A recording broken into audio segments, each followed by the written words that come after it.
So credit card companies generally increase your credit limit every 6 months. But what if it's been a while?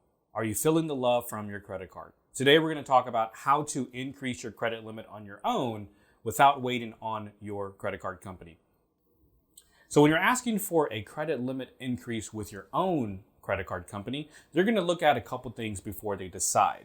Your credit report, your score, your income, your relationship with them, your payment history, and as well as your relationship with other credit card companies. All this gets accounted for before they decide whether or not to extend your credit limit.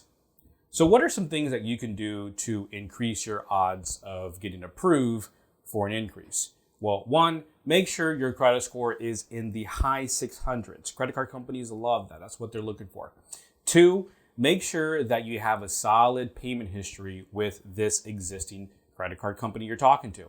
And three, make sure that your income is updated. If you received an increase in pay, a promotion, a bigger job, whatever it may be, make sure you update that information with your credit card company because they're going to look at that as well when they decide whether or not to extend a limit increase. So one of the things you may be asking yourself is, will this affect my credit score?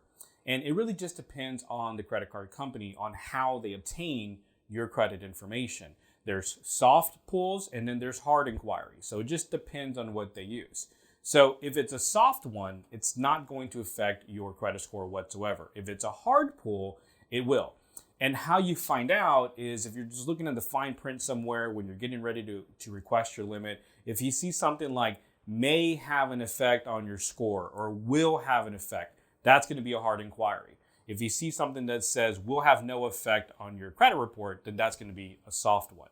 So real quick, inquiries are on your credit report for 24 months, but they're only impactful. The hard inquiries are only impactful for the first 12. Soft inquiries do not affect your score whatsoever. So what do you do if you get denied? Well, one of the things that they're going to do is that they're going to send you what's called an adverse action letter. They usually may send that out by email or maybe by regular mail. But look at that. Most people don't look at it. I encourage you to read it and look at the reason why you were declined. Now, if it's credit related, then I would recommend that you pull your own credit report, look for the errors, dispute that information, get negative accounts removed from your report, pay down your credit card balances, and limit your hard inquiries over the next 6 months, and come back, reapply, and I bet you'd have a better chance of getting approved. So to wrap things up, the best way to increase the odds of getting approved for a credit limit increase, make sure your credit score is in the high 600s, make sure you have excellent payment history with the card that you are applying for the increase with, and make sure your income information is updated when you get increases in pay or job promotions. Make sure that information is up to date. That's my time today. Hope this information was helpful. If you like the content, give me a thumbs up. Drop your questions in the comment section. Don't forget to subscribe. I'm Joe Chavarria. This has been another episode of The Joe Credit Show.